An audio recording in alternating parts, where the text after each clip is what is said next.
Started. So, I guess I can go ahead and call the meeting to order. This is the September 12th board meeting. I appreciate everybody being here today.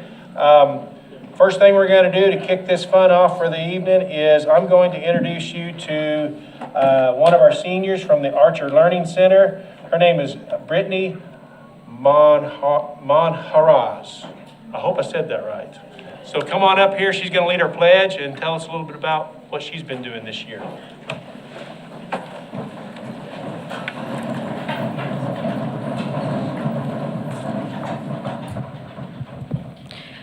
I pledge allegiance to the flag of the United States of America and to the republic for which it stands, one nation, under God, indivisible, with liberty and justice for all. All right. Well, Brittany, I get an information sheet about each of our students that are going to be doing what you're doing, but rather than me read all that stuff off, I'd rather you just tell us about yourself and tell us about how your school year's been and what you're planning on doing, all that good stuff. Okay, so I go to Archer Learning Center and I'm doing that through online. So I'm currently taking 2 of my classes, and I'm also doing a class through SOI, which is my EMR class, and it's getting me into being able to get my CNA for once I want to get out of high school and get into my nursing classes after that. And it's really good because it helps me get ahead of other people and just start my career earlier than I've intended to. I switched to online during my 2nd semester of junior year, I believe, yeah. And I figured I would have to take my high school classes all throughout my school year, but I'm able to finish the high school classes this semester and then continue with college classes next semester of this school year.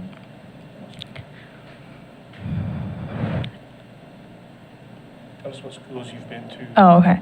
I've been to, so my elementary school, I've gone to Parson Hills Elementary School, and then I switched to Knapp Elementary. I've also gone to J.L. Kelly, and after that I went to George, and after George I went to Springdale High School, which I was there my sophomore year, and half of my junior year. Once that I switched to Archer Learning Center. Board, does anybody have any questions for Brittany? This thing mentions your favorite class is EMR. Can you tell us? So my EMR class is an emergency medical responder, and that's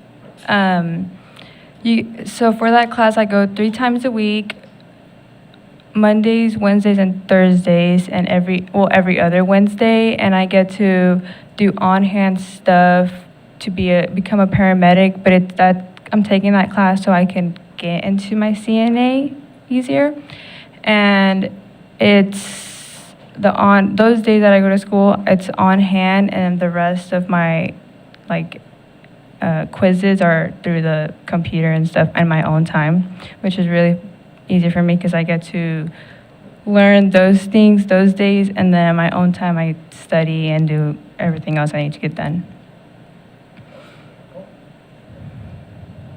Is that the one you're doing at School of Innovation? Yes. Okay. Anything else, board? Are your parents here? No, they're not. Okay. Well, we appreciate you being here. We look forward to watching you finish out your career here at Springdale, and hopefully you'll have a successful adult life. And we look forward to seeing how that all works. Thank you. Thanks for being here. Thank you for having me.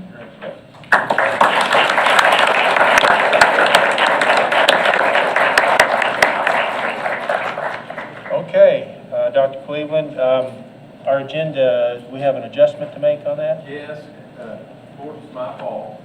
So when we were creating the agenda, I had the financial report under E, under Deputy Superintendent. Well, Ms. Hopkins has quite a bit. And so we created a whole letter F there. And so I'd just like to strike under E, presentation by Deputy Superintendent, financial report, B.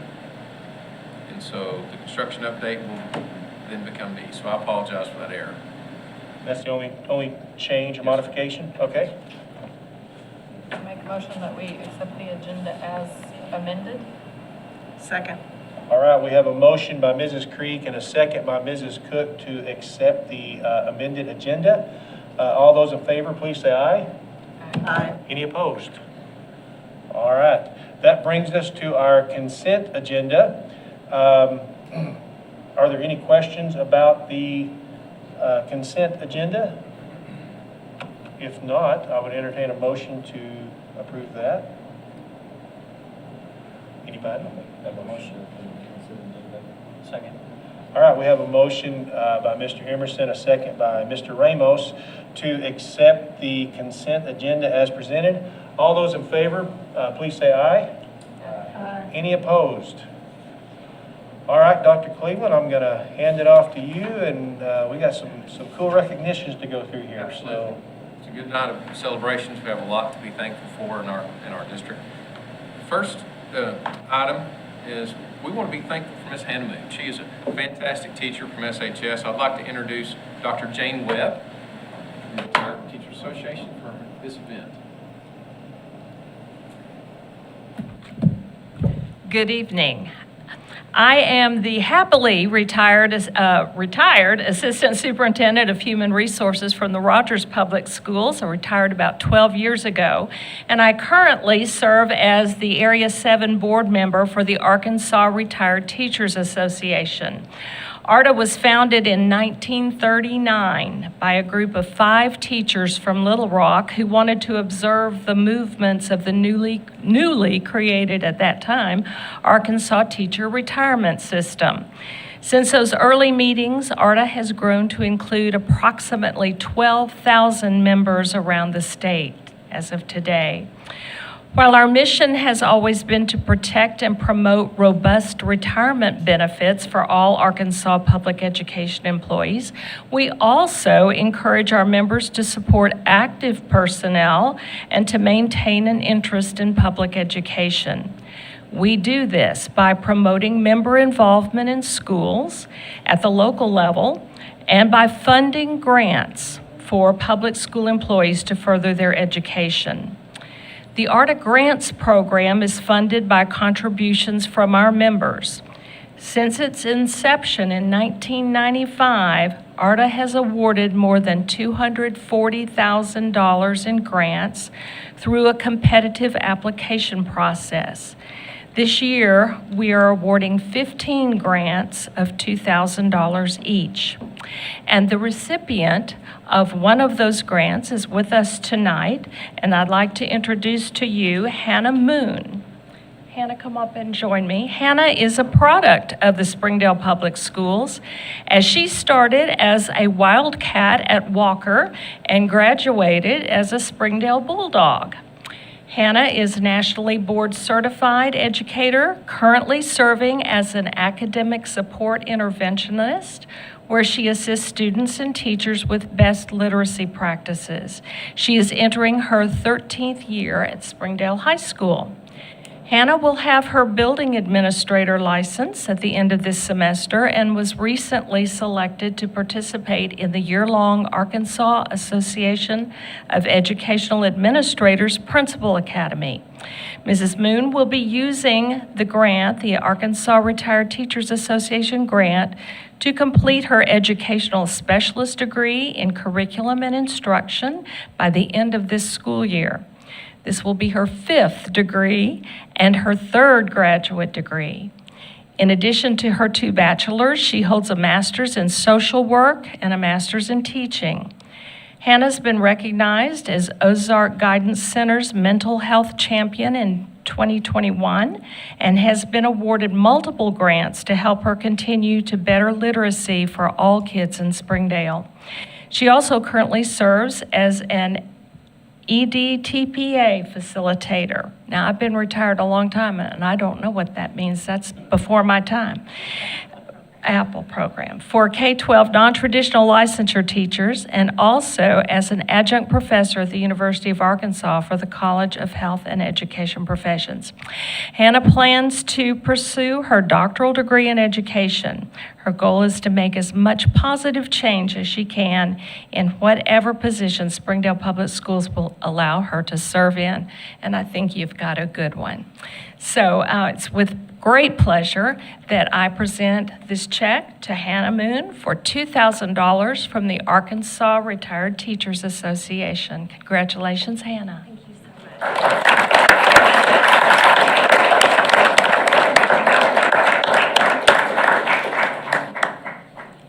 Congratulations. Congratulations. Good job. We all agree she's a great one too, so congratulations, Miss Moon. And Hannah has to get to class. Okay. Oh, of course. Thanks for being here. Mr. President, we have, I don't know if you noticed here, but we've got some winners sitting over here to your left.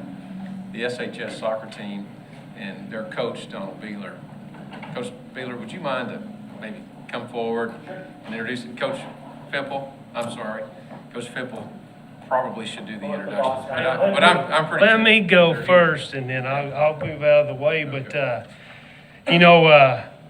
met Coach Beeler. One of my first interaction was to go to eat at Olive Garden with these guys, which was a great family. They're great ambassadors for the community in Little Rock. I got to be around there at the very beginning. But just to go through this just a little bit, where everybody knows this will take just a little bit of time. In 14 seasons. The Springdale High men's soccer team is 217, 51-9, which is unheard of. 5-time conference coaches of the year, 6-time conference champions, 6-time state finalists, 11-time state finalists, semifinalists, 3 state championships, 1 United Soccer Coaches Large School State Coach of the Year in 2019. 2021, they were ranked number 22. 2019, they were ranked number 13, and these are in the nation.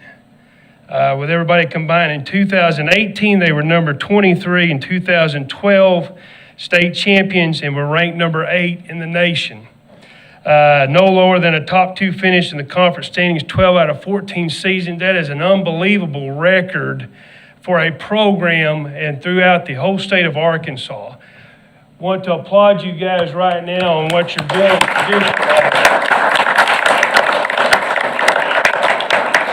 As far as the season last year, Springdale High men's soccer entered the 2023 state soccer tournament held at Southside as the number 3 seed, defeating Little Rock Central 2-0 in the first game.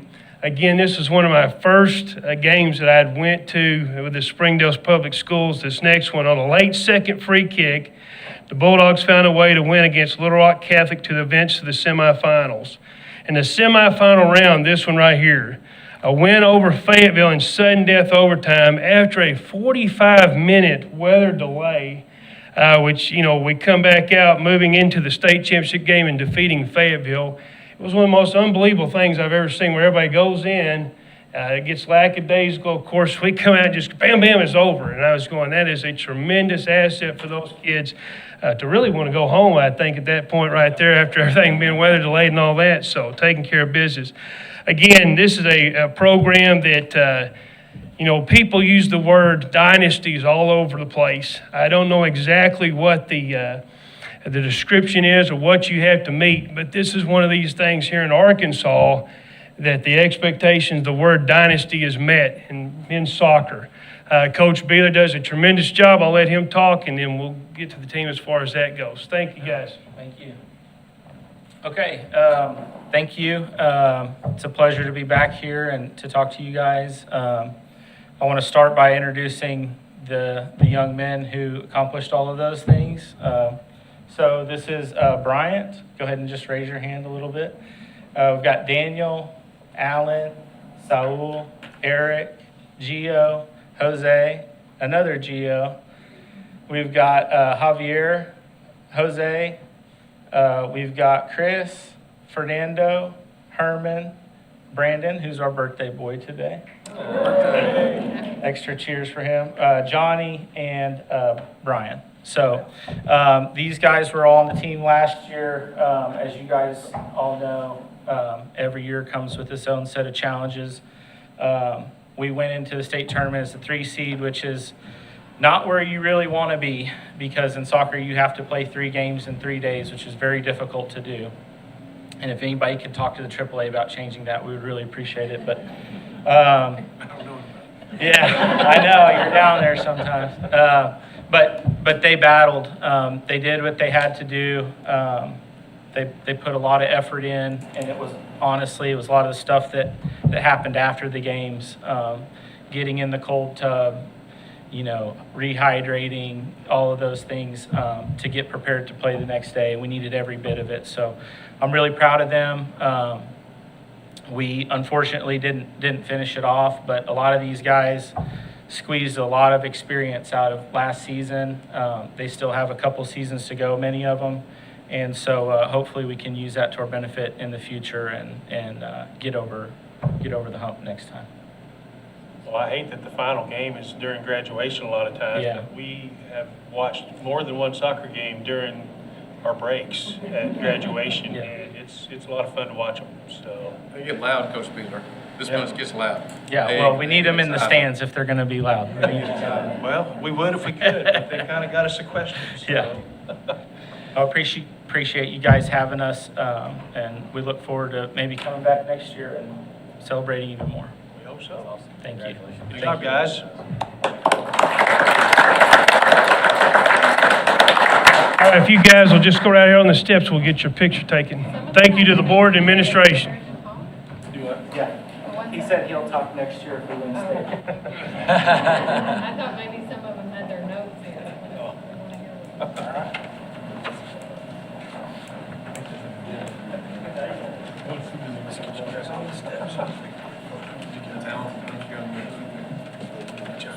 Speaking of talent, we also have talent in our principal ranks, Miss Michelle Dozier.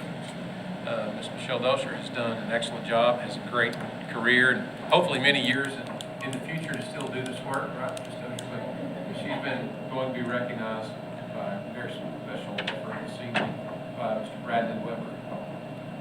Mr. Weber, Miss Dozier.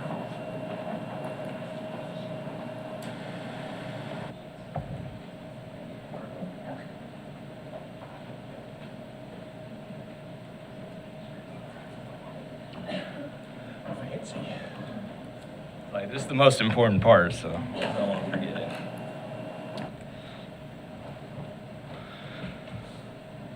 Good evening. My name is Bradley Weber. I'm the director of the Master Principal Program with the Arkansas Leadership Academy, and I want to thank Dr. Cleveland and the board for having us here this evening to honor one of Springdale's most impressive building leaders. Since written into legislation in 2003, the Arkansas Leadership Academy's Master Principal Program has been devoted to the growth, support, and resourcing of public school principals across the state of Arkansas. In the last 20 years, only 41 Arkansas principals have reached the level of Master Principal designation. This year, we get to recognize the contribution of one of Springdale's own, Michelle Dozier at Hunt Elementary. The Master Principal Program is a 3-year commitment to professional learning that focuses on leadership capacity, stakeholder integration, and systems development to support long-term, sustained student achievement. At the conclusion of 3 years of training, principals can apply for designation as a Master Principal. Those applications require a school to be in the top 25% of student growth scores in the state. Then they have to have a written description of how they've applied 22 leadership indicators to their school, their leadership capacity, and growing the capacity of others. They have to show proficiency in the areas of teaching and learning, school culture, and accountability systems. And finally, they go through a rigorous on-site visit to see the work in action, where we talk to anybody and everyone who will take a second with us. At the conclusion of that process, a principal scoring at the 4 or 5 level is considered to be a Master Principal. Our team visited Hunt Elementary back in the spring and were immediately rushed off to collaborative team meetings, where not only were grade-based teams working together on setting student goals, talking through high-quality instruction, and receiving support from the structures available across the school community, including math and reading coaches, counselors, and administrators. But that spirit of collaboration would become a theme across the 3 days that we were on the Hunt campus. From partnerships in the community to support literacy and character education through a boys' book club, showcasing students in their dance exhibition, and the student-driven investigative learning from their East Lab, collaboration was a hallmark of the work happening at Hunt. There were wraparound supports for students, from mental health to academics to basic physical needs, with each student equipped with a dedication to success from each and every Hunt faculty member. We were constantly reminded that Hunt is a destination location to work, grow, and develop. We asked Principal Dozier, how do you go out and hire people who are consistent with the Hunt mission, vision, and core beliefs? And she had to admit, I don't hire very often. When folks come to Hunt, they tend to stay. That level of commitment to one another, to students, and to the Springdale community, we know at the Arkansas Leadership Academy yield high levels of performance. Therefore, we're honored tonight to celebrate Principal Michelle Dozier, Hunt Elementary, and each and every Husky, student, staff, and the community at large for the work happening on their campus and designating Michelle Dozier as a master principal in the state of Arkansas.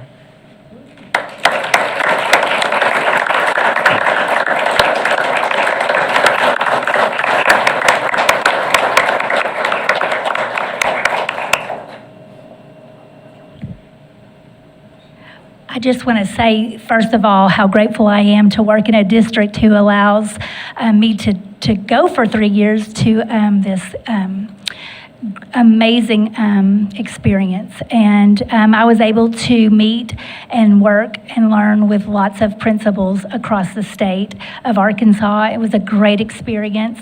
I believe we started with 60 in my cohort the first year, and by the third year we were down to 15. So it was just an amazing experience, and the tools that we learned helped our teachers serve kids to high levels. So I know this plaque says Master Principal, but we couldn't do it without our teachers and staff. I bring the vision, and they figured out how to carry it out. So they're amazing, and thank you so much. And then I'd like to recognize my family. My Jack and Will are out of town and couldn't be here, but my daughter Meredith is here, and my mom and dad, and so I want to thank them for their support as well. Good job. Thank you.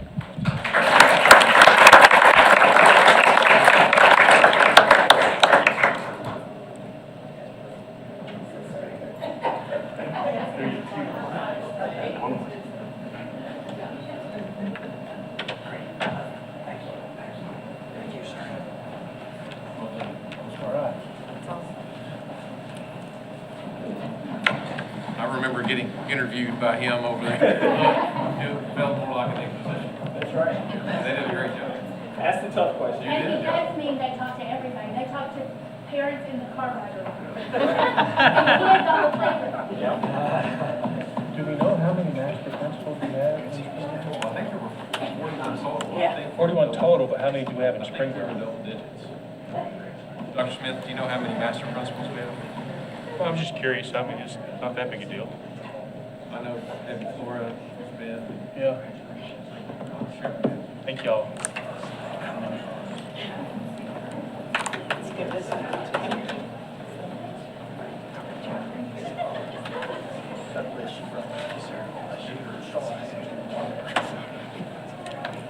Another celebration is from a much different kind. Has to do with our facilities. As you know, one of our major partners over time has been WD&D Architectural Firm, represented by Brad Schilfeld, prior to him, Jack C. Long time history. Well, I can tell you that Brad submitted for some awards, and he told me this evening this is the first time he's won. But I'd like to invite Brad to the podium to describe the awards for Rollins Elementary and DTSOI Phase 2. And he'll present you with some plaques. Thank you, Board. President Hutchinson. So what we have is 2 awards from the American Society of Interior Designers, the South Central region, which is Arkansas, Louisiana, and Mississippi. So we're competing against firms and projects in New Orleans, Little Rock, Northwest Arkansas, Jackson. The two schools are institutional, which means they're the largest category. So we're competing against college buildings, corporate headquarters, not cheap buildings. So their budgets are much higher than ours. And the projects that won, Don Tyson School of Innovation won silver, which again, it's the second award, but it's the only silver they gave that year. So they give 1 gold and 1 silver. And Jim Rollins School of Innovation at 1 gold. So of all the projects, I want to applaud the district because it takes a vision, just like Dr. Cleveland talked about. It takes a vision that you want excellence. And we're very proud of our history in the district and our partnership, but it's more about having a vision of what you want for your schools, because you can drive around the state and see what some districts' visions are, and yours is different. So we have 2 plaques for each, one for the district headquarters and one for the school themselves. So I have the others wrapped up. So I'll present them to you, or however you like catch. Thank you very much.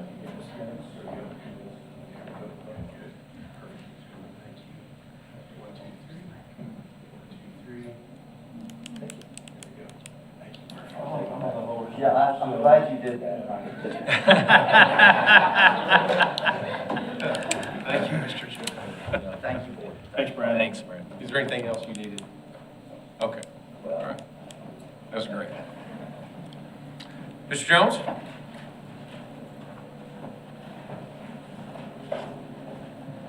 Good evening, Dr. Cleveland. Good evening, school board. Good evening, Leanne. It's wonderful to see you all. Tomorrow night is a wonderful special evening in our beautiful community. Hope each of you will come out to the back to school rally at Northwest Arkansas Naturals Arvest Ballpark. The Naturals take on the Arkansas Travelers, so it's nothing like a good rivalry game. There'll be up to 10,000 free entry for anyone connected with the school district, students, families, employees, whatever the connection is. Just pull in, you walk up. We have volunteers out in the parking lot. They'll put your wristband on. At 6 o'clock, we'll start the back to school rally, which will be awesome. We're gonna highlight academics, athletics, arts, workforce, employees, CSSOs, and most importantly, I know everybody's most excited to see Dr. Cleveland's rocket arm, and he will throw the first pitch. I will pay for that later. I'm sorry, sir. I tried to parlay that off to Mr. Hutchinson today, but he wouldn't do it. Oh, I bet you could hit 80 on the gun. I bet you could. So in front of you guys, I have given you your ticket for your booth. That's for you to be able to go upstairs, a flyer with the information, and a shirt. So we hope each of you can come out, bring your family members, and just really, when it's all said and done, even though I was being coy a little bit, it's really about a celebration of everything we do. So Dr. Cleveland, one of the first things he said to me when I got put in this position was, he said, public school is the heartbeat of a community. And I think when you come tomorrow night, you'll see that our community is strong. So want to invite all of you to come, and we hope you will. Any questions about back to school rally? Do I need to take a picture of you presenting up there? Yes, please. No. Yeah, that'd be funny though. Okay, one more thing. I get the great privilege of working with our Education Foundation quite often. You'll see behind us here, there's a giant duck. So they do a fundraising event called the Duck Race. And I put a flyer in front of you that has the information, but I'll tell you that ducks are $10 each. They can be designated for a school or a teacher. They dump all the ducks into Spring Creek, and then the ducks race to the finish line. And the first 10 ducks that cross the finish line get $1,000 each. So whatever school it is, they just flip the duck over, and there it is, and it's awesome. It's fun. And then the reason for the giant duck is they do an engagement campaign where the schools quack each other. So they take a photo of the giant duck, and then they call out another school, and then the other school has to wear the duck, and so on and so forth. And the idea really is just to generate revenue, engagement, because all the money goes into projects in our schools. So Chris likes to say a lot of times, Chris Stecklein, the executive director, he likes to say, do you have a project, a really cool project that you're interested in? He likes to fund those things. So the Education Foundation, we hope you'll all be able to come out. It's on Saturday, September the 23rd, and it's at 11 a.m., and it's a lot of fun. We're also trying to convince Dr. Cleveland to drive the backhoe or the tractor that will drop in all of the ducks. But in seriousness, they bring a huge tractor and it's full of ducks and they drop it into the creek and it's a fun day. So I hope you all can come out. Do you have any questions about the duck race? Okay, thank you. We appreciate the opportunity to serve this community. So thank you. Thank you, sir.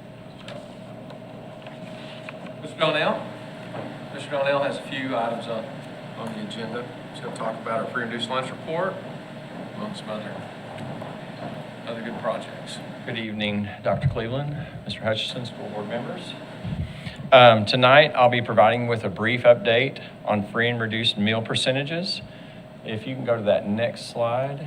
As of today, it actually says 65.41, but I just got an update about an hour ago from Gina, and we are now at 66%, which is great. This percentage yes, let's do it. Yeah. That's right. 66%, 4 percentage points to go. This percentage reflects the number of students who have qualified for free and reduced meal price-based meals and based on their family's income levels. Our team really has worked hard this year to make the application process a lot more accessible, a lot more easier to accomplish and reaching out to families. I want to just go through some of those stats up there. We have 13 days to go. We're actually 10 percentage points away and 10 days ahead of where we were the same time last year. 21,714 total students, not including pre-K. We've received 14,203 approved applications, and we need 997 more approved applications to hit our 70% by October 1. The grace period ends on Monday, September 25th. If anybody out there is watching this, if you applied last year and you're currently on free or reduced meals, we need you to fill out another application, a current application before September 25th, or you could fall off of that free and reduced price list. And then also just a massive thank you to a great team, and our parents are part of our team, our students are part of our team, principals, assistant principals, social workers, counselors, nurses, secretaries, registrars. We did something this year. I'm very thankful to Dr. Cleveland for allowing us to have a call center. I posed that question to him many weeks ago, and he allowed us to do that. That's been a mega difference maker, about 7 percentage points on just the call center alone.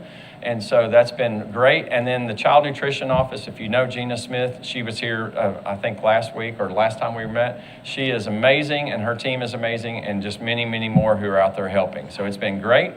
I guess I have this little thing, right? Okay. I created this slide for you so you can just see kind of where we were last year, where we tracked last year, and where we're at this year. And you can see that our team is really kicking it into overdrive as it relates to getting those applications in. So you can see last year at this same date, or as of yesterday, we're at 56%. And that can cause a little heartburn. 56, anything in the 50s causes a little bit of heartburn. Anything in the 60s gives you a little hope to get to that next level. So 66%, we have 4 percentage points to go. Our goal this week was 68% by this Friday. We'll see if we hit that. Our team's working hard to really make that happen, and then we'll still have 2 weeks left or 10 days left to accomplish that goal. And then I want to make sure that everyone understands that it's more than just an application for free meals. It funds social workers and nurses and SROs and CSSOs and one-to-one technology, and provides free SAT vouchers, free ACT waivers, free college credit options, free summer camp opportunities, free and reduced rates on college application fees, and also reduced home internet options. Just a lot of benefits for this as well. Something else that I was asked to attend, the Arkansas Tech Walton Foundation. It was a meeting. And before I do that, I want to just send out a big shout out to Eric Burnett, who made us aware of this meeting and allowed us to attend this and be a part of this as a Springdale school district. The Walton Foundation Loan Forgiveness Program for teachers at Arkansas Tech University is funded by the Walton Foundation for the purpose of incentivizing underrepresented graduates at Arkansas Tech University to teach in Northwest Arkansas. I mean, that needs an applause right there. That is an amazing program. I'll tell you some of the high points of this program is you must be a member of an underrepresented population. The participants can receive up to $5,000 in loan reimbursement for 5 years, totaling $25,000. And the purpose of this program, again, is to incentivize underrepresented ATU students to pursue teaching careers in Northwest Arkansas. I got to tell you, I met a lot of great college students there that night. And of course, you know, I'm always wheeling and dealing, so I'm like, hey, you got to come to Northwest Arkansas. I avoided the housing conversation a little bit, as you can imagine, but I did say that there's a lot of opportunity here for them. We have 4 that are going to visit next week, Springdale and schools of that, and one that texts me about every day, just to be honest with you. I mean, he's great, ag ride teacher. I was telling the team about that last week. Just really fantastic person, and a lot of networking went on there. Really great program, and we're excited to see where that can go. And then lastly, we have a great partnership with School Training Services, LLC. And I'd like for John Hottaway and Scott Lewis to come on up here. John Hottaway has 10 years with the Benton County Sheriff's Office, and Mr. Lewis has 33 years with Springdale PD. He's currently retired, and then went right back to work for Tyson Foods, right, for security. So we began this partnership last year when we started the CSSO program, and currently we have 18 CSSOs serving 17 elementaries. An SRO covers Rollins, and then also at pre-K, and then 7, this is a new piece, 7 district level CSSOs that we have here too. And I want to say that these 2 gentlemen do an absolutely fantastic job going through this Act 393 mandated training. I'll be honest, I've been through some great firearms training before in my life, and nothing compared to the training I went through this summer. I mean, nothing. They do a good job training our CSSOs, the 60-hour required training, the 24-hour refresher, and then we'll, this next year, have the renewal training, which will be great. So I want to tell you, they brought you a t-shirt today, and it's there in front of you. And I also want to give John and Scott a chance to just say some comments here. So come on up. Thank you very much. I appreciate that. I thank you for the trust that you have shown us in helping you protect your students. Scott and I would say this. I'll leave you with a couple of brief thoughts. The first one is our motto is, you know, not my school, not my kids, because, you know, you can't protect every child in the state, but you can protect yours. And if you act on that individual level, we think that's what we're training people for. The second thing is, you know, if there's anything that I think, I speak for Scott on this, you know, we've done a lot of training together and we've been in law enforcement. And if there's one thing that our hearts are tied to that we want to be remembered for doing is this program. And we feel really blessed that, you know, so many districts in Arkansas have realized that, you know, you have to be creative in the way that you protect your faculty, the way that you protect your students, you know, and honoring that trust that the parents give you every day to educate their kids. And I would say one other thing that kind of, I don't know, maybe it's one of my passionate issues, is when I hear someone say, you know, we can't ask insert teacher, insert administrator, insert any position, well, we can't ask them to protect our kids. And I'm like, wait a minute. We trust them to provide them with the values to go through life. We trust them if there's a school fire. We trust them if there's a tornado.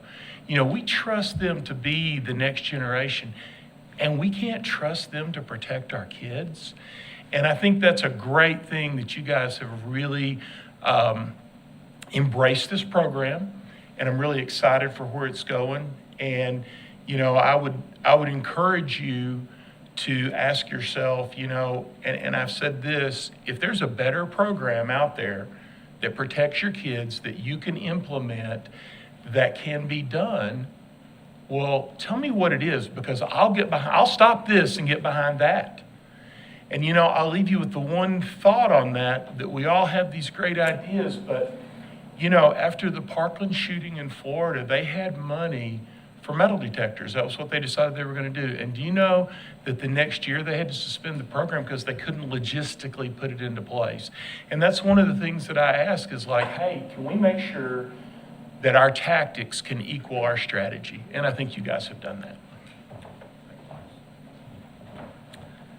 Thank you, Mr. Donhell, Mr. Cleveland, Dr. Cleveland, the board. When I became a police officer in 1989 for the city of Springdale, I never dreamed that I'd be training teachers to carry guns to protect our kids. But the matter of fact is there's evil out there, and sometimes that evil personifies itself in a human being that wants to come to our schools and do horrible things. And it's sad that we have to have this kind of training. But like John said, there's not a better product out there. I'm very proud of the product that we put out as far as the CSSOs that come to our training that we put our stamp of approval on. I have no doubt that when they show up for class, they're the kind of people already who will stand between the kids and evil. And now they have the tools and the tactics to make a difference.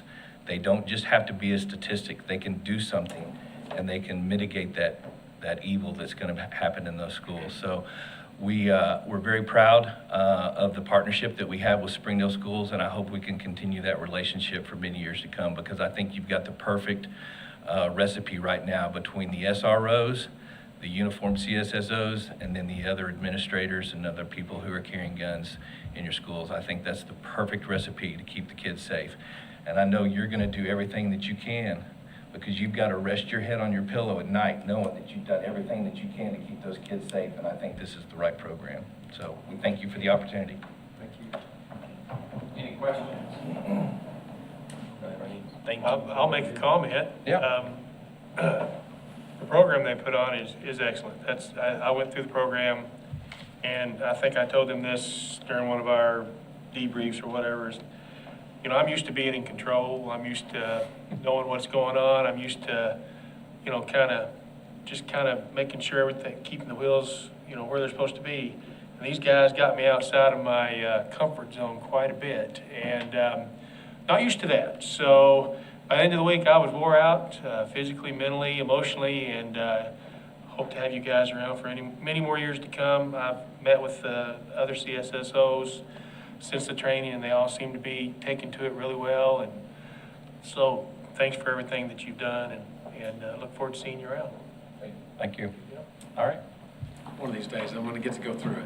I've tried this summer and couldn't do it, but I will. Thank you, gentlemen.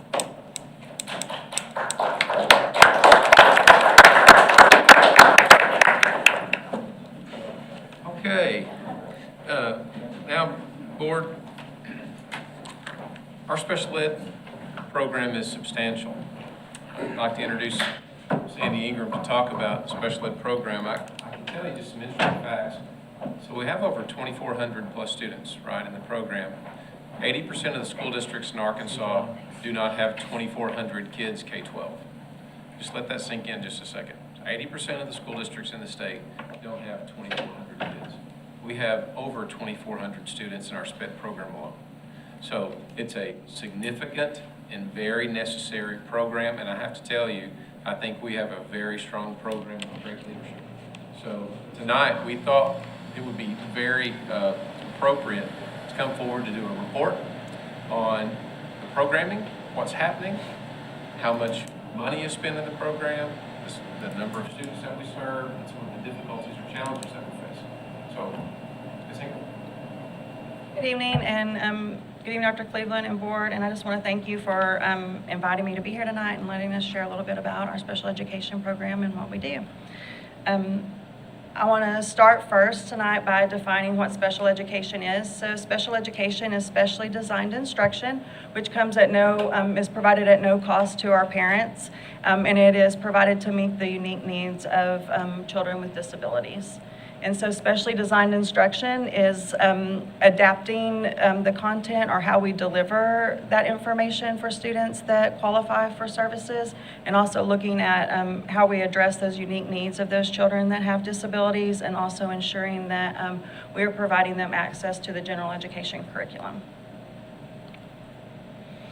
So I want to introduce you to my wonderful special education administration team. So in our district, we have an amazing special education family, a large special education family that helps provide that specially designed instruction. But in addition to myself, I have 3 great ladies that work to help support our district, and we couldn't do anything without the services that they provide. So we have Dr. Tara Harshaw is one of our special education supervisors, and then we have Miss Jenna Sullivan, who is another one of our supervisors, and then Miss Rachel Underdown is our 3rd supervisor, and she was not able to be here tonight because of family obligations that she had to be at. So the 4 of us, we provide supports to the buildings in our district. We help support students. We help support our building special education teams to ensure that they're remaining in compliance with our federal and state regulations for special education. We also help to support our administrators, the teachers in the buildings, as well as our parents and our families in our district.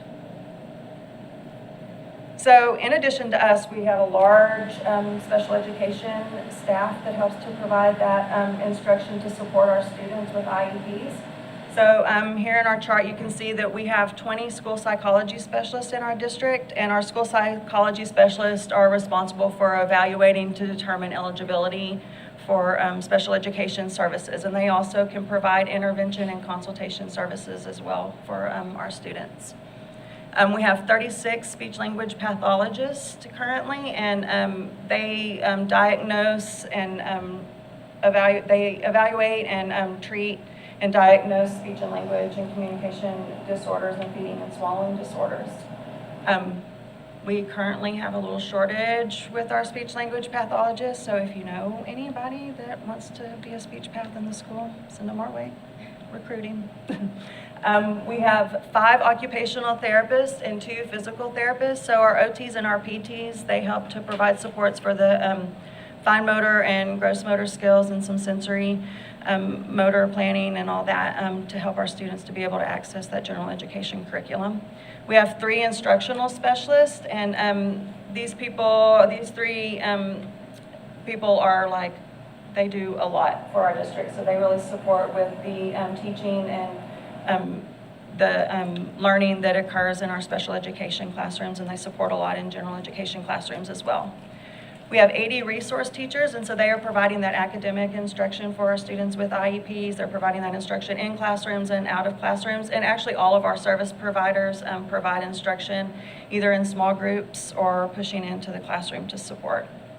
Then we have 36 self-contained teachers, and our self-contained classes range from ratios of 1 to 6, 1 to 10, or 1 to 15 students, and that is where we focus a lot in our self-contained classrooms on academics, but also on those functional skills, those daily living skills and routines that students need to have. So those people, they do a lot of work, and we're working to get those students pushed out into general education classes as much as we can as well.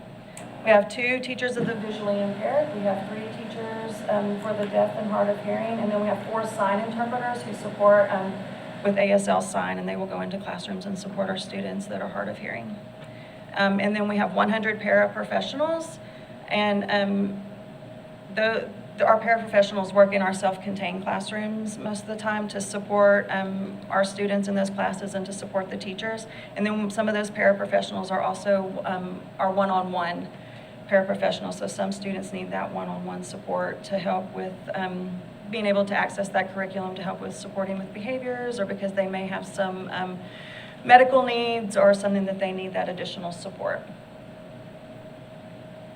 So we have 295 total special education service providers that work directly with students, and then we have additional. We have special education interpreters. We have 5 of those, 4 Spanish and 1 Marshallese. They provide interpretation at our conferences, and they also help us with our testing that we do. And then we also have special education clerks that help schedule conferences as well. So in addition to the therapies and the instruction that we provide for our students, we also offer some additional services. So we have post-secondary transition services, and this is working on planning with our students for their post-secondary education or employment. And so in Springdale, we start our post-secondary planning at age 14. The state requires that to be done starting at age 16, but we want to be proactive and we want to ensure that we are getting our students prepared for post-secondary and that we are giving them and their families that opportunity to look into resources and to make sure that they are prepared so when the student graduates that they've got a plan in place. And we also work to connect them with community services out in the community, other agencies and stuff that can support them. We also have work programs that our students with IEPs can access, so, and they provide employment skill training and then can also do job placements with them. We do kindergarten transition services, so we start doing this mostly in the spring, about February, and that is where we're looking at students who are in preschool that have IEPs with our early childhood department, and they are getting ready to start kindergarten in the fall. So we have to look to see if they will be eligible for those special education services in school once they transition from the pre-K over to school. We have different requirements, so we just have to look to see if they meet the school age guidelines. We also provide extended school year services, and this is services that we provide in the summer. It's generally 3 to 4 weeks that we offer, and that is for our students who typically show regression over a break. So, you know, most students will lose skills but are able to gain it back with appropriate instruction, but some students take a really long time to gain those skills back. So we offer that service in the summer to kind of help them keep from regressing in their skills. We do specialized transportation for our students who can't ride regular transportation safely, and then we also provide services for our homeschool and our private school students as well. So as Dr. Cleveland was saying, in our district, we provide special education services to 2,465 students, and that's 11% of our population that has an IEP. So to operate our special education department, we work out of 2 budgets. So we have our federal budget, which we call our 6B budget, and that's currently at $4.7 million, and all of that goes to salaries and benefits. And then our state and local budget is at $16.4 million, and we use that to support our students. So equipment, supplies, anything that we have in a child's IEP to help meet their needs. So, and we can use it for testing materials, any trainings and things like that, and also covers additional salaries that aren't covered under the 6B budget.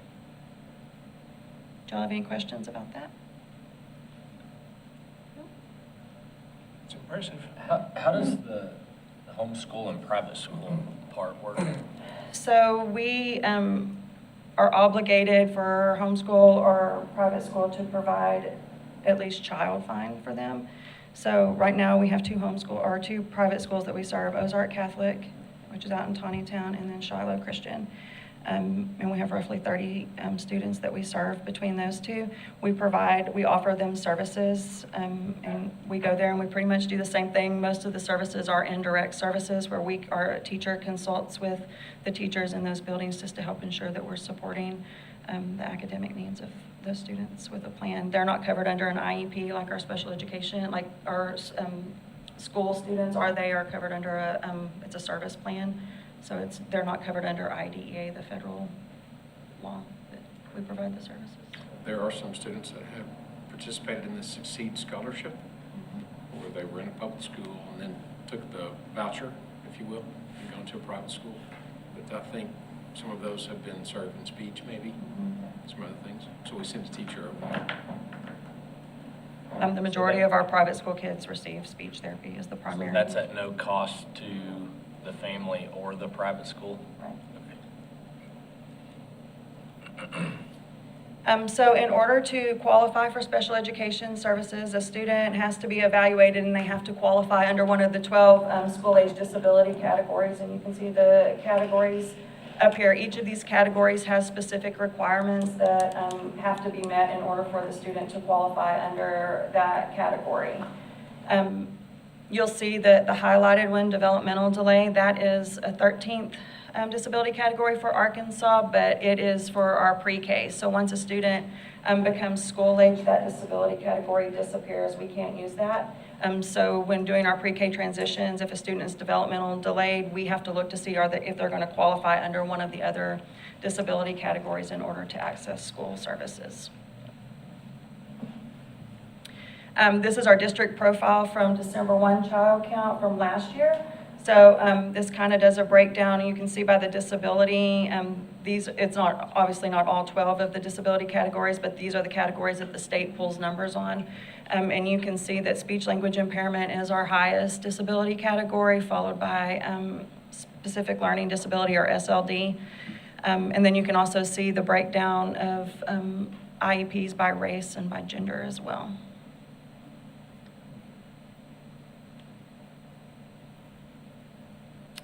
So once a student is determined to be eligible for special education services, we develop an individualized education plan, or an IEP, and that outlines the services and their goals and what all they need in place to be able to access the general education curriculum, because that's where we want all of our students to be, is in that general education setting as much as possible. So we want to ensure that we're putting things in place in that IEP to help them to be able to be successful in the gen ed setting. But IDEA, which is the federal law that governs special education, states that there has to be a continuum of services offered to help students with disabilities to access the curriculum. So we have the continuum of services ranges from student being in the class 100% of the time to the student being into homebound services where they are not at the school to access services, and services are being provided at the home. IDEA also states that we have to provide supplementary services such as our resource and our therapies in conjunction with a regular classroom placement, and not instead of. So we want to be able to provide those services with them also having access to that general education setting. And then we also have to ensure that we're putting students in the least restrictive environment that they can be successful in. And of course, the general education setting is the very least restrictive environment where we want to try to get kids to, but also, there is that continuum for a reason, because kids have a range of needs, and we want to make sure we're meeting their needs where they're going to be most successful. And this is the continuum. And so you can see it starts from indirect services, where the student would be in the regular classroom all day long with no pull-out services, and generally it's just the special educator would work with the classroom teacher. And then it goes all the way to that homebound instruction where the student is not receiving any instruction in the school. This is typical, homebound is typically our medically fragile students who are not able to be at school due to medical reasons. And then we also have some students who are not able to be at school due to behaviors, and we provide those supports if they have an IEP. You can see the 3 green arrows. This is where we want to see our kids hanging out the majority of the time. So looking at our least restrictive, currently we have 76% of our students who have disabilities spend 80% or more of their time in the general education classroom, which, this makes me really happy. This is great. Of course we want to see it keep growing, but I think that's a great percentage to show that we're educating most of our special education students in that gen ed setting. 9% are in gen ed 40 to 79% of the time, and then 9% of our students spend less than 40% of their day in the general education classroom, and that's going to be our students who need that self-contained curriculum. And then 4% are in the residential, day treatment, hospitalization, or homebound programs, and we serve 2% in our private and homeschool. So Arkansas has really been looking at the LRE data for our state, and Arkansas has been performing in the bottom 6% in regards to LRE, which just means that we are not educating our special education students in the general education setting as much as other states are. We're performing at the bottom with doing that.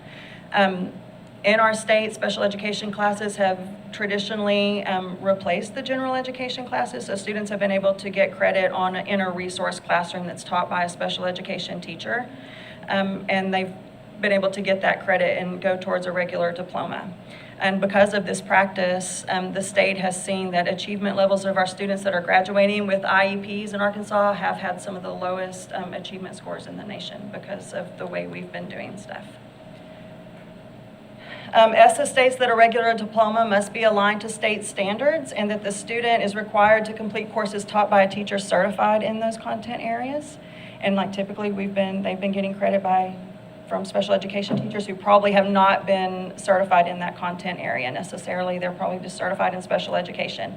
And then also IDEA says that special education should be provided in conjunction with general education and not in place of. So we have not been doing a great job at that across the state. So to align with IDEA and ESSA requirements, Arkansas is moving towards inclusive practices, and you've probably heard some about that. It's kind of the thing going right now for special education is the movement towards inclusion. So you can see here's the timeline that the state has put out. So by the 26-27 school year, in order to earn credits on a regular pathway, 9th graders in that year will have to have licensed content teachers. So in order to get a regular diploma, they have to be receiving classes that have that content teacher in it. So no longer will they be able to be in a special education classroom with a special education teacher teaching and get the credit for that class. We do have students that are going to continue to need that instruction provided in that special education classroom by a special education teacher. And those students are going to most likely be our students that are on take our alternate assessment for special education. And those students can continue to receive that support, but they will be working towards graduating on the alternate pathway to graduation. In Springdale, we've been working really hard on working with our elementaries on providing, getting our students pushed out into the gen ed curriculum and making sure that they're having that exposure in the core, in their core academics, and then making sure that they are having that rigor and everything that their peers are having, because we want to set them up for success so that they are able to graduate on that regular diploma. Do you guys have any questions about the timeline from the state? It will actually be this year's 6th graders will be the first group to start going through the new requirements. So in order for us, our special education department, to keep moving forward and to keep working on being inclusive, we feel it's really important that we focus on collaboration and that we're building that collaborative culture with our staff. And so we have been doing monthly collaborative meetings with ESL and our district instructional specialists, because we all do great and wonderful things in our own little areas, but instead of being silos, we have decided we need to come together and start working together, because we're all doing things that are best for all students and not just special education students or ESL students. So we're wanting to come together and collaborate to see how we can impact more students than just the students that we serve.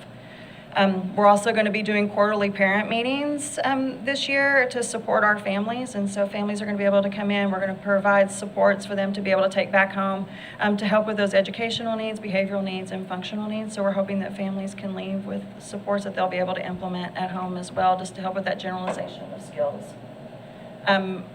And then we've been working really hard to collaborate with and train our paraprofessionals so that they are able to be efficient in the classrooms and to support students and to support the teachers in the classrooms. And then also working to support our general education and special education teachers as well. And especially with inclusion, we want to make sure that we're really providing supports for our general education teachers so that they are able to support all learners in their classrooms successfully. And then we also collaborate with community partners as well. So we have ASN, Arkansas Rehab and Lifestyles. These are community partners that help a lot with the the post-secondary transition planning, and they also support parents as well in our community. We partner with EARS through Children's Hospital, and they help with our audiological needs. So the children who have who are hard of hearing or need hearing aids or FM systems, EARS supports us with helping to do that and helping parents get those resources. We partner with Community Clinic, and then we also serve students in Vantage, Perimeter, Piney, and TDT, so we work with them a lot.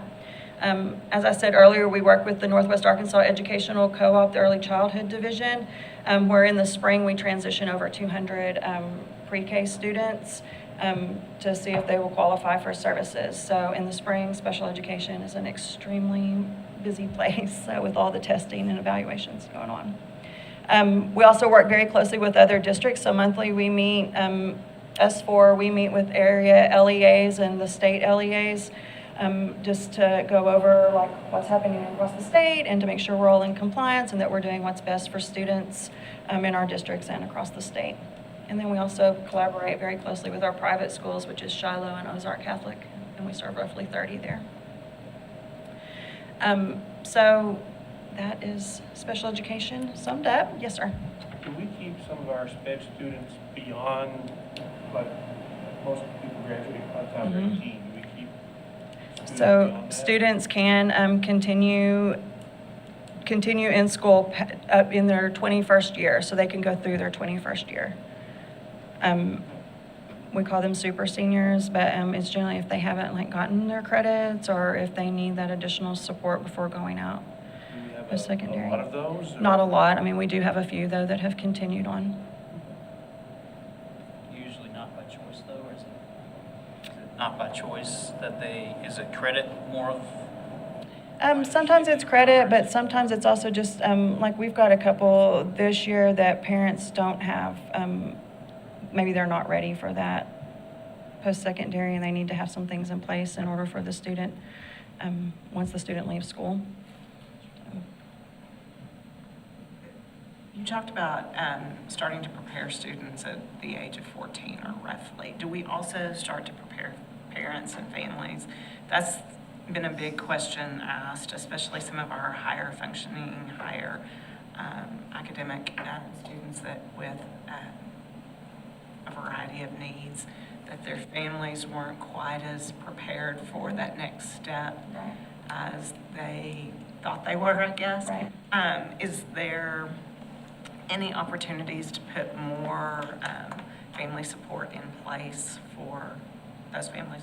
And so like we're hoping to do that with one of our parent nights, and we do the transition, the secondary transition fair and stuff. We have that in the spring, but one of our parent nights we're gonna do that where parents will offer that support where they can connect with different agencies and stuff, and then also just to learn what's out there to help support them and their child. But no, during those planning times, and that's why we start early, just so that we can like start preparing the parent. Some of them, have to determine if they're gonna like keep it, being in charge of the child, or if they need to sign over their rights and all that. So we prepare them for all of that and just help them know who to contact and to do all those things. What do you see some of the challenges as you transition into the more teachers that have to be specifically licensed in a subject? What do you see some of the challenges in that? On the How do inclusion. you, yeah, so. On the inclusion piece. Yeah, especially when you have like lower functioning kids that maybe can't just sit in a regular classroom. So I mean, we are working and having to maneuver around that and figure it out, how we're gonna support those students. We have a lot of students that academically are able to be successful in the classrooms, but maybe struggle with the behavior piece. So we're trying to figure out how can we get them in the classroom successfully and to access that. As far as secondary with having the teachers cover, is that what you're asking? I can Gen just Ed see it teachers being supporting? I don't want to use the word burden, but, teachers got how many kids in one classroom? And then when you have one kid that you need extra attention on, that's kind of my concern. Yes, and we're working, and that's why we're working really hard on preparing our general Every education. kid is different too, so then I guess, Absolutely. it's kind of a hard question to. Right, and it is hard, and it's hard to figure it out, but we are working to support Gen Ed in our buildings on. Are they putting any steps in place for special ed, future special ed teachers to have more of a focus so that, whether it be, so that they can meet that need but still have the special ed background? So to get general education? Well, right. Well, I know that they have some general ed, but especially some of our high school teachers and some of our high school special ed teachers to have more of a focus in whether it be a math focus or something, if that's how Arkansas is going. So some of our teachers are certified in different areas. Now, the state has done where they're working to send Gen Ed teachers can go through and get that special education piece added so that they are able to support students more in classrooms. I don't know as far as the other way around. But I got to take a future teacher from the university last week to 2 of our special ed classrooms. She's making the decision to do a regular ed route or a special ed route. And we visited both Parson Hills and Knapp, and she came away so excited and so happy, and already reaching out to the principals wanting to come in and volunteer, wanting to figure it out. And she left it going, this is what I want to do. And she's not from Arkansas, so it was a huge switch, and I was excited and at how open both the schools were, which they've always been that way, but for someone else to see it, and then for the classrooms, and both classrooms were headed up by young men that did outstanding jobs. I was just glowing for days about how proud I was of the job they did and the work they did and how that they were helping their students and representing our district. And I was talking to our professors about it later, and she was talking about it for the next week. So great job. that's awesome. If you haven't been in some of our classes, there's like amazing things going on in there. So I have to commend they're your amazing. entire team for just everything you guys do. It's I'm a little biased, but it takes a special person to be in SPED. It takes a special person just to be a teacher, and for you guys to choose SPED as your focus really speaks a lot. And so, Thank you. That means a lot. you guys, I think we can all excellent say team. it's hard. It's hard work, but it is our passion. And there's lots of nights we go home crying. But we keep coming back. So I think that speaks a lot. But yeah, we love what we do. So Shout out to Ms. Cook for being a recruiter. yes. We want to keep, as a former SPED teacher and as a mom of a future elementary teacher, anything that we can do, and I've tried to tell as many of our professors as possible that I will be more than happy to take every day of every week to bring future teachers in to see our schools and to see the opportunities that are there, because we got to keep them coming. Take some intent to hire letters with you so we can. Start passing them out. I had them in with every principal and trying. As you're recruiting people, one of the best things that would help our gen ed teachers is if you could encourage them to become dually certified. That's the dually certified. Yeah. Yeah, because then they've got their gen ed in whatever area they have, and then they've got their special education too. So even for those kiddos, that don't maybe have special education or not qualify for special education, but they have needs, it will help them tremendously. Yeah, because we want to make sure that our students are getting educated with that. We say our teachers, they're the masters of content, and us as special educators, we're the masters of the accommodations and the supports and helping them to access that curriculum. So we just really need to make sure we're all working together to support our students, and we're going to do great things. So I appreciate you guys letting me share about our program. Please feel free to call me, reach out anytime if you have any questions. I'm glad to share with you. You did a great job. Thank you. It's a huge topic. I know that several of you have talked about or asked about special ed programs. So we even have come up with the potential of lunch and learn, just focused on our SPED program. So we might do that in the future. If you'd like that, answer some additional questions. I think it's been sent out. I think it might be on the 26th or 27th, that and ESL together. So, Dr. Cleveland Board, I just wanted to share just a few things. Just a reminder of EAST in our district. EAST stands for Education Accelerated by Service and Technology. And we have about 25 schools in our district that have an EAST program. And their mission has 4 pillars or 4 principles: technology-driven, student-led, service-based, and then collaborative. And the reason I'm just building that up is because we have one of our very own, Miss Brittany Berry. She was not able to be here tonight, and I wish she had. She, at the last minute, believe it or not, she also helps with their after-school CCLC program. And so she does a lot of different things, but she was not able to be here. But we did want to do a shout out. She did receive the Matt Dozier East Legacy Award recipient. I think this is the second time it's been given, and it's something where their peers nominate somebody who they feel has really gone above and beyond in the field of East. And so she did have these to share with you. She said, "I'm so grateful to work for a district that supports the development of teacher leaders. I love being a classroom teacher and supporting my students, but I equally value being able to support other educators in my building, district, and discipline." So we have 2 East leads. Miss Berry is one of them, and Josh Worthy is another one, and they do an amazing job. And if you think about 25 programs, the East Conference, all the training that it takes, they do an amazing job. So a shout out to her. She is well deserving of this, and wish she could be here and help say thank you for all that she does. And so up next is the amazing Mr. Jeremy White.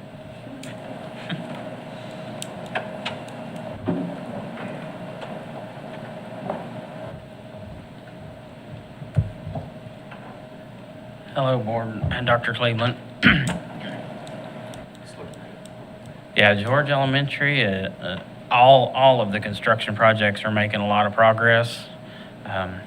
Here's a shot of George Elementary. Here's a close-up. They're putting all of the green metal around the eaves, and front entrance is pretty much complete. They're doing a final punch on it on Friday with architects, and then they'll fix the few issues that'll show up, and then furniture will be delivered on Monday morning. So this will be the lobby. So you're looking inside the office of the new entry. So that's going really well. This is around on the back by the kitchen. So there will be actually a driveway that'll run around from the south side of that. It'll wrap around the new addition, and that's where the dumpsters, and there'll be a delivery door there for all the deliveries to go into the kitchen. So in this picture, this will be where the gymnasium and everything's over by the job trailer, where all those footings are at. That's actually the stage of the cafeteria. And then you'll have the cafeteria, music room, and then some utility closets. And this shows some of the new parapet walls. That's getting green metal on it too. So they're really finishing off on the front half and getting everything sealed from the elements. Is that bigger thing gonna go around the whole exterior? It'll go across the front, and then on that south side, it's mainly to hide the new heat and air units to keep them out of the view. Are we gonna reseal that front pass through there driveway? On the parking lot? We are gonna do some improvements once all the construction's done and moved off-site. Yeah. Big trucks. Yeah. So that'll be one of the last things to happen when all the heavy equipment's out of there. We'll finish that up. So at Southwest, a lot of the blonde brick is on. They're doing a little bit of work around that main entrance awning, getting ready for some metal architectural panels. This is on the east side, looking back at the school. So at the top, that'll all be windows. It'll look like a continuous window. And then the bottom is some labs. So they'll have garage doors that open up to the exterior. The open spot kind of over to the right, that's a hallway going in. So that'll all be glass. You'll be able to enter into the school. That's how they'll go out to the football field and everything that's on the east side of the track. This is on the inside at Southwest.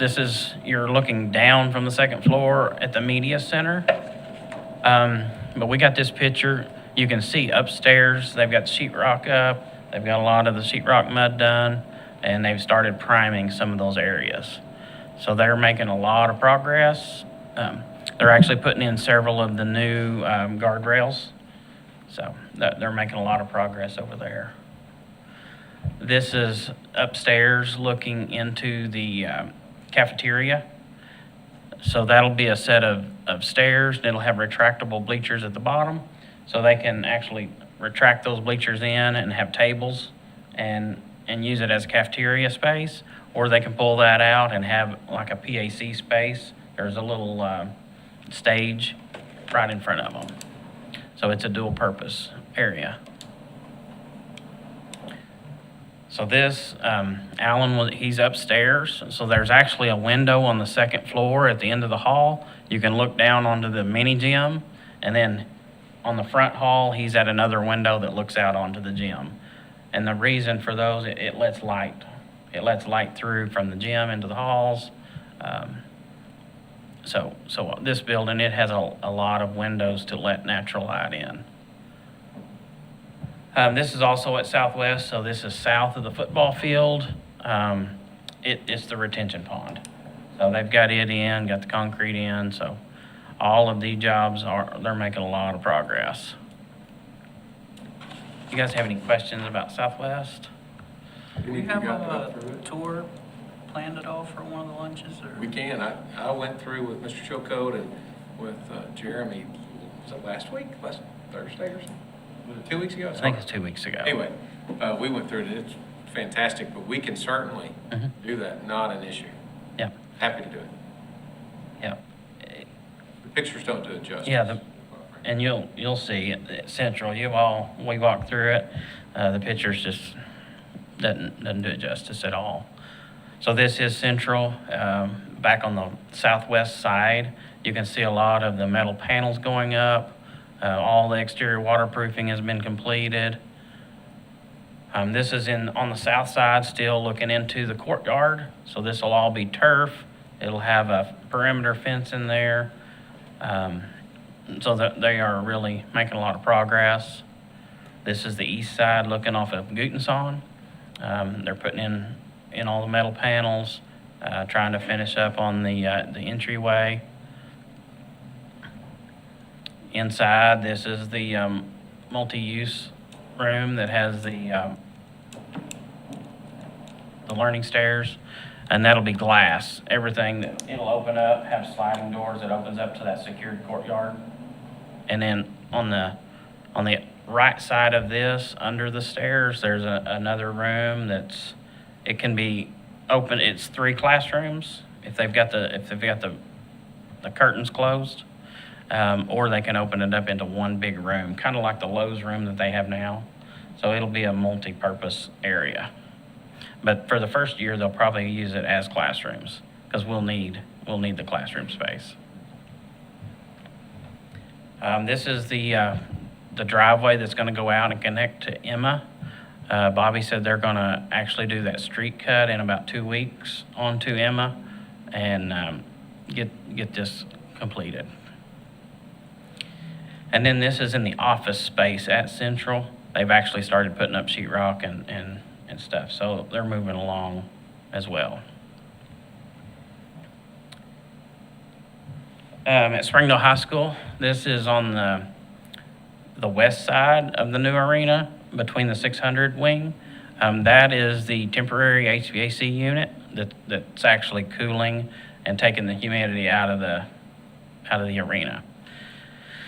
And then the graveled area between the new arena and that sidewalk, that'll be turf. So they can come out of the weight rooms onto that turf and continue with workouts, or they can use it for soccer. So it'll be used for several sports.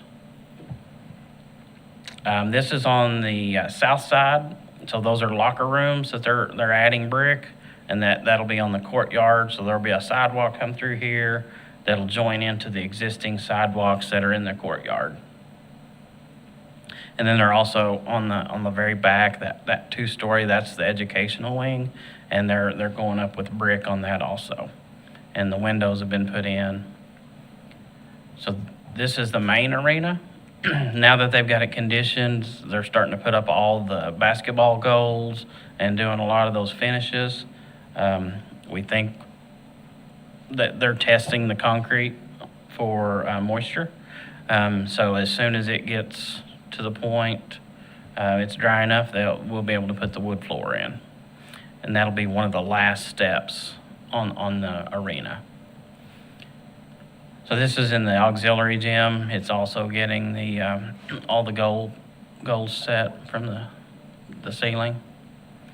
This is on the second floor, the multi-purpose room, looking out onto the field. They've got that, they're buttoning that up, and then they're starting to do concrete and finish work between the field and the new arena. This is just another shot from upstairs in the main arena. So in the middle, there'll be a goal that comes down, and then a lot of the wood from the old auxiliary gym bleachers will go on the student section. So that'll have original wood put onto those bleachers. That's all I had on Are we still construction. looking at November for getting the big unit in here? Yep, it's still set to come in November. But with the weather cooling down and the temporary unit that we have, it's pulling a lot of humidity out of that building, so they're able to do a lot of the paint and start the finishes. So they think we'll be ahead of schedule on the wood floor. So we're still feeling good about January? Yeah. Okay. Yeah, it's the weather is helping us right now. So, and that unit's doing really good. It's doing what it needed to do. You guys have any other construction questions? Okay. I got a couple other things. So I know Paul went over the tech work orders last month. So I thought I'd update you on the maintenance work orders.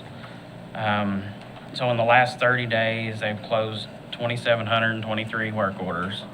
So they average about 103 or 104 a day. So we're at about the same as technology at about an 83% close rate of work orders in 7 days.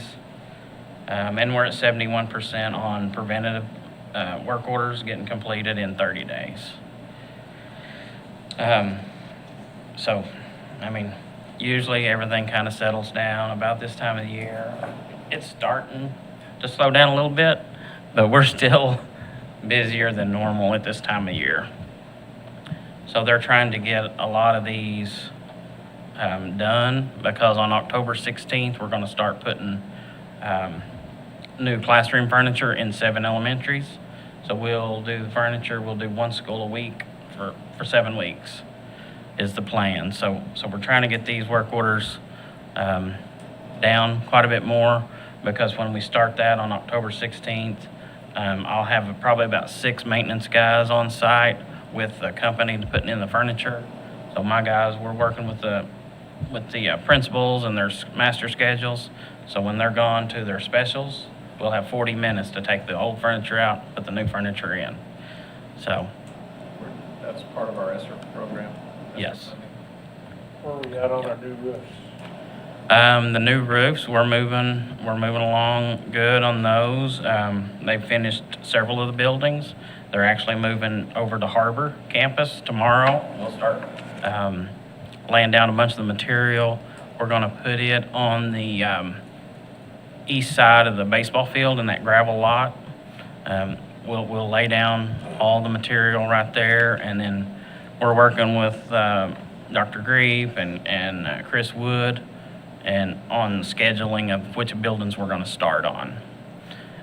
So we're getting a game plan together for that, working with contractors. We're going to do this one a little different. On the indoor, that steel's 109 feet long per side. So right now it has a seam right in the middle. So this one, we're going to have a crane on site, lift the machine up that'll actually bend the metal, and then we'll have rolled steel up there. So we'll put out 1 piece of steel, the whole from the eave to the peak. So that one's starting. It's going to be a pretty big job, and then we're just going to continue to work on that throughout the winter. We're planning for next summer, and our goal is to be done by the start of school next year with all 19 campuses that got damaged. So it's been a big job that takes a lot of time, but it's going really good. I'm also working with Damon and rest of the safety, district safety team. We received a DESI safety grant, so we're using that just to enhance some of the safety systems and stuff that's already in place at the schools. We're going to add on to them and enhance them with that funding, and we have till December 31st of this year to get that done. So I've got about 4 maintenance guys just assigned to installing equipment on those systems. So we have to have the money spent and in place by December 31st. So we're it's been a lot of planning and ordering, and now it's time to install. And the new Arkansas law that provides us the opportunity to have a private conversation with you regarding safety will happen at some point. You can do that in executive session at some point. And so we will go through all of that with you. It's not appropriate, I don't think, to talk about all of our safety issues that we're putting in place in a public meeting like this, because there are, as the gentleman said before, people out there who probably shouldn't know. Yep. So thank you. Okay. All right. Thank you.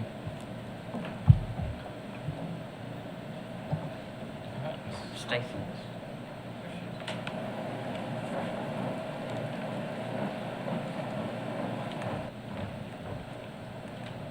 Good evening, Board. Dr. Cleveland. Have quite a few things on the agenda tonight. I had a little, you've got the very first item is to seek approval of the 23-24 budget. I've put a paper copy with y'all. I've confirmed, as usual, that technology is not my friend, so when I uploaded it, it was very difficult to see some of the pages, so I wanted y'all to have a paper copy of the budget. The revenue reflects an increase of approximately $6 million. Part of that is due to an increase in the expected tax revenue. Kept it pretty conservative, and a lot of it is from the LEARNS Act, from the minimum teacher salary. That was the $2,000 that was approved, and that came as a special, a separate funding mechanism. So the total that we're expecting, or that we have already received of that, is $3,848,532. Expenditures is an overall increase of about 9%. Carrying over balance is a restricted operating funds and budgeted expenditures. Our federal grants is down a little bit due to we spent a lot of our ESSER funding. That was one-time funding that was budgeted 100% in the previous year, and then we've carried over some of that. Next month, Board, I will give y'all a complete update on our ESSER funding, how it was spent in the last couple of years. We'll kind of revisit ESSER 1, ESSER 2, and ARP, what has been spent year to date, and what we're projecting to spend as we finish out that program. The building fund transfer, just wanted to remind y'all that this year we did transfer $9 million right prior to the closeout of the last fiscal year to the building fund. You'll see that on page 3 on the financial summary.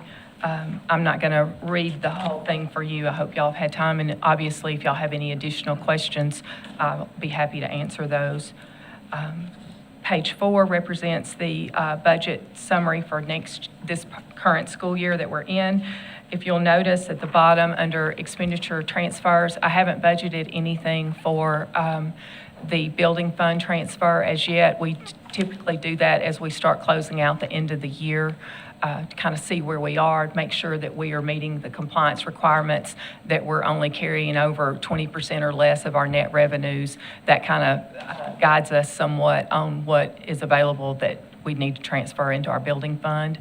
So we'll address that probably in May or June as we get closer to tying out the year end. And we see, we budget revenue low, expenditures high, with the hope that revenue comes in better than anticipated. And so once we get to that point, we'll have a better idea of what we can propose to the board for a building fund transfer.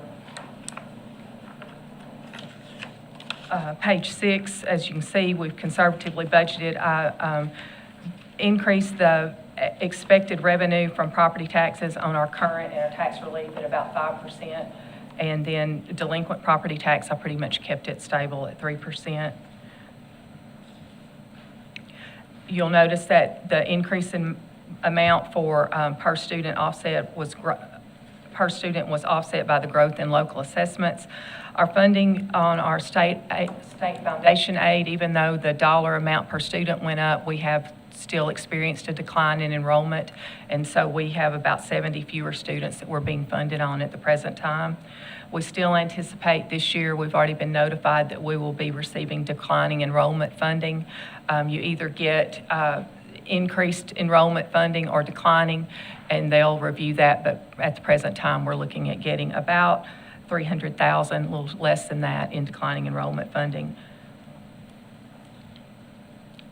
We've got our teacher salary increase, the amount of expenditures on that. That has to do with the $2,000 that was added to all teacher salaries as part of the LEARNS Act. We are also one of the few schools that did not flatten our salary schedules, so we maintained those increases, those experience increases that we had determined previously, so we were able to maintain that. We did not have any additional borrowings in school year 22-23, so our debt service payment is still about $13 million.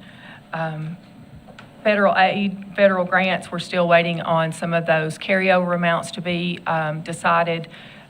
So we've looked at, not all of the new funding has been issued by the state. That's continuing to come out and will continue to come out over the next few weeks. And so I've kind of given you a synopsis of that. Are there any questions? Okay, then I'll... You make it look easy, Ms. Hopkins. Well, I appreciate that, Dr. Cleveland. We would just need approval by the board for that, please. I make a motion that we approve the 23-24 fiscal year budget as presented. Second. All right, we have a motion by Mrs. Creek and a second by Mr. Emerson to approve the 23-24 proposed budget. All those in favor of that, please say aye. Aye. Anybody opposed to that? We got our new budget. Thank you, appreciate that, board. The next thing I have is the August 2023 financial statement. The revenue is just a little bit higher, we're a little bit ahead. That's due to that one-time funding that we got from the LEARNS Act, that $3.8 million for teacher funding. And then we'll start seeing those federal reimbursements. Those will start coming in into September, 1st of October. We'll see that start coming in. You'll see that turnaround. I'm kind of where I anticipated we would be at this point. So unless you have any questions, I'll be happy to answer. Then we just need approval of the August financials, please. Motion to approve the August 2023 financial statements. Second. We have a motion by Mr. Ramos and a second by Mrs. Cook to approve the financial statements for August 2023. All those in favor of that, please say aye. Aye. Anybody opposed? Okay. Ms. Bryant, leave. Thank you. Yes, sir. Mr. Hutchinson is exiting the room. The next thing on my agenda is to have approval of related party transactions. So the very first one is 5H Photography. In the board packet, will have received the Form B that shows his association with that company, as well as a resolution to approve, for the board to approve us to continue using them as a vendor.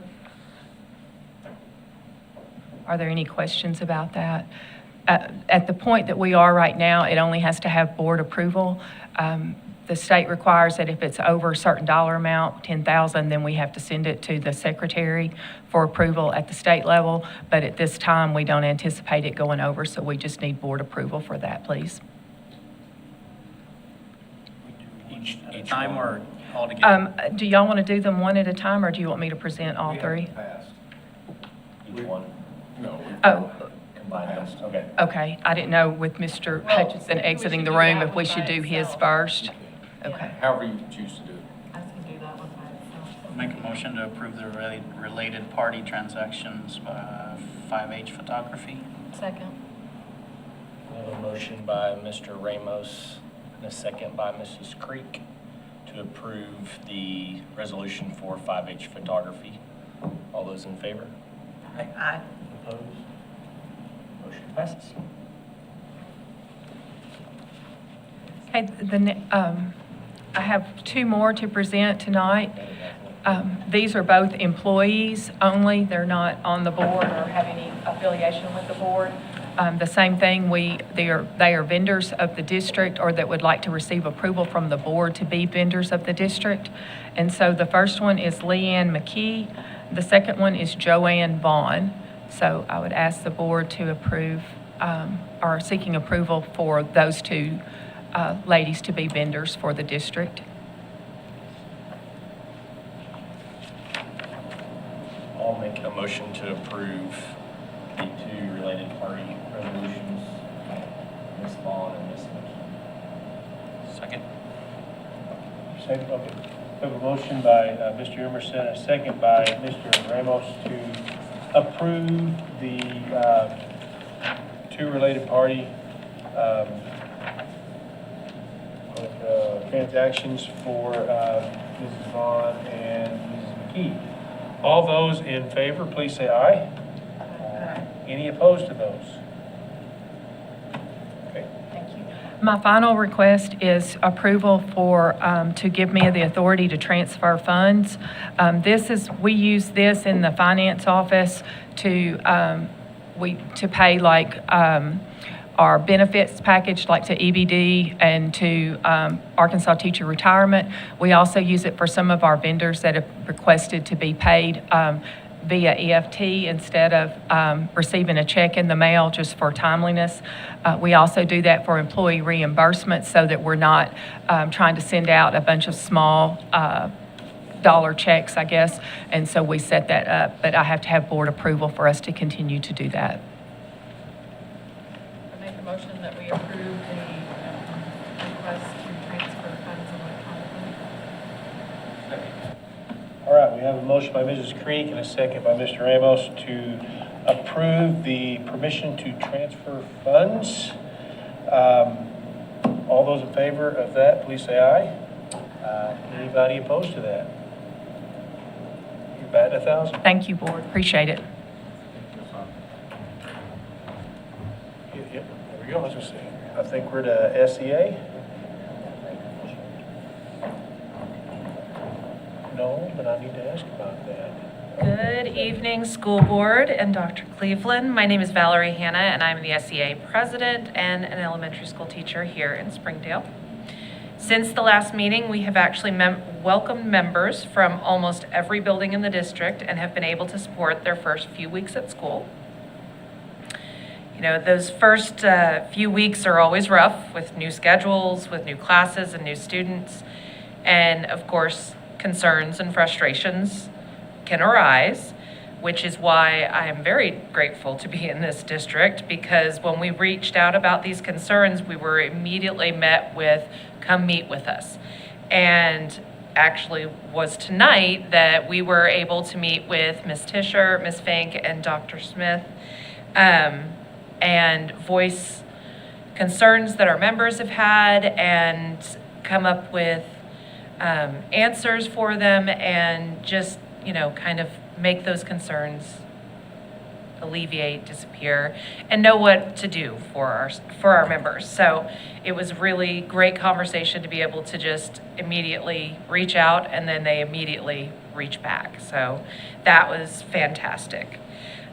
We are also excited to have started this year off with a quality CTM training under our belts, and the teachers in our district have really hit the ground running with it. We can't wait to collaborate during CTMs. I know we've already started them at my school, and it's been amazing just to see what we're going to be able to accomplish this year. Since last year, we spent the first little bit doing the training, and this year it's like, we don't even need the training, here we go. So I think that's been fantastic. Our organization is also very excited that our president has been invited to the White House this Thursday to share the work that's been going on here in Arkansas and to represent our members and discuss public education and the issues that, you know, we have been facing in Arkansas with education. So that's exciting to have a representative from Arkansas going to speak at that next level. And just a side note, because of the presentation for the CCSOs tonight, I was at an event on Saturday where I was talking with one of the SROs from Pea Ridge, and it made me kind of laugh when we were talking about how amazing our program is, how great it is. It's something that everybody should, really aspire to. And I had spent 20 minutes on this poor man telling him how amazing our CCSOs are, and how it's kind of this running joke between buildings where we'll be like, no, mine's the better one. Nuh-uh, mine's the better one. And by the way, Kivett Connors at Elmdale is the best. So, but absolutely, I thought that it was just kind of ironic that that was brought up tonight, and I had spent 20 minutes last Saturday just chewing this poor man's ear. And he really, same thing. He said that, it's an amazing thing to have those relationships within the buildings. So I appreciate that we have those, and I appreciate that we have that opportunity. So that all being said, happy September. And any questions?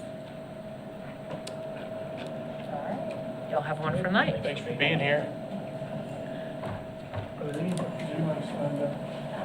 See anybody? Nobody on this? Are there any patrons that have anything they'd like to share? If not, do we need to do anything about the out-of-district transfers under the miscellaneous, or is that just something you're gonna take care of? Yes, you gave me the ability. Right, okay, so that's fine, okay. Yes, sir. Okay, with that, if there's nothing else, board, we're gonna adjourn. I think we have sandwiches upstairs if you wanna have them. Thanks for being here. Thanks for sticking it out for the whole meeting.